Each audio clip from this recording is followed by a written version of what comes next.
Magandang araw mga kamaster.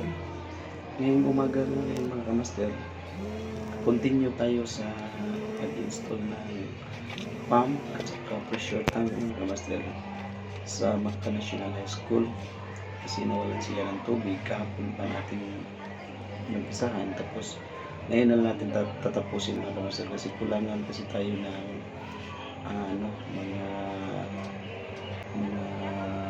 accessories. Kaya binili natin, napunta natin mga accessories. Kaya ganito mga kamaster, ito na kumpleto na natin yung lahat ng mga materials dito. Kaya ito mga kamaster, pag-isipan muna natin mga kamaster kung gaano natin itatap, kasi kapag magkamali tayo ng tapping mga kamaster, baka mabaliktad, baka makaproblema pa tayo dito sa pump at saka baka bukos yan ng baka masunog yung pump. Kaya titingnan natin, hindi madali kasi ito mga kamaster kasi electrical na ito mga kamaster, mayroon na itong power supply. Kaya ito tingnan natin yung dulo, check natin mga kamaster kung okay ba talaga ang lahat na kapag-tap na natin. Yan mga kamaster. So yan, higpitan natin. Yang higpitan ko mga kamaster kasi maluwag yan. Kapag maluwag yan yung puwet ng motor, yan kasi ang suction papuntang deep well, papuntang deep. So hinihigpitan natin mga kamaster kasi kapag hindi natin hihigpitan, hindi sasakyan yung motor kasi may singaw doon sa may puwetan niya. Kaya ito hinihigpitan natin para wala ng singaw.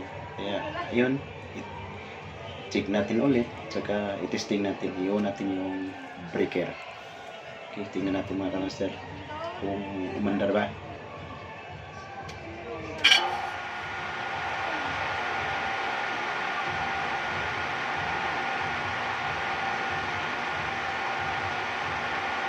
Yan, umandar mga kamaster. Tapos i-ano natin, ilailayin natin mga kamaster para pagkalulaan. Yan, para may ano siya, para masaksyon siya ng water. Hindi pa. Yan, try natin ulit. Kasama natin mga kamaster para sasakit ka lang. Ayun, tingnan mo yung tunog ng mga kamaster. Sakso na yan kasi magkaiba na yung tunog. Kaniya mandar siya, parang walang tubig na sinaksyon niya kasi nagkaiba yung tunog. Ayun ngayon, pag pakinggan yung tunog, diba? Bigla siyang parang may pumasok na tubig sa katawan ng motor. Kaya ayan mga kamaster, isipan natin mabuti, saka lagyan natin ng bato para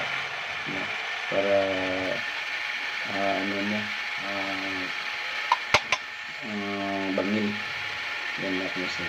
Ayan, tapos na yan mga kamaster. Tapos takpan natin para yung nakabukas na yan, tatakpan natin yan kasi grounded yan kapag mabasa ng tubig.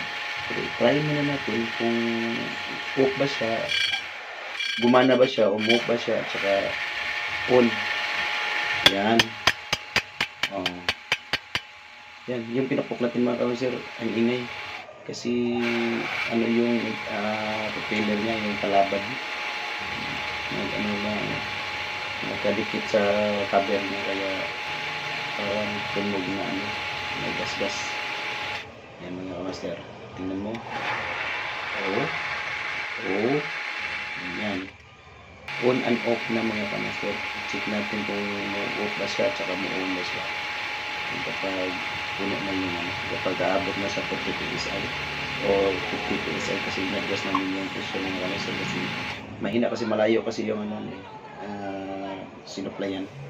Kaya yan mga kamaster, tapos na. Okay, thank you very much mga kamaster. Salamat sa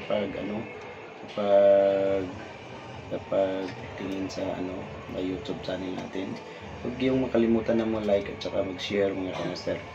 Kung gusto nyo panood pa ng iba, like mo na para doon tayo marami pa tayong video na makikita. Thank you mga kamaster. God bless you. God bless you all.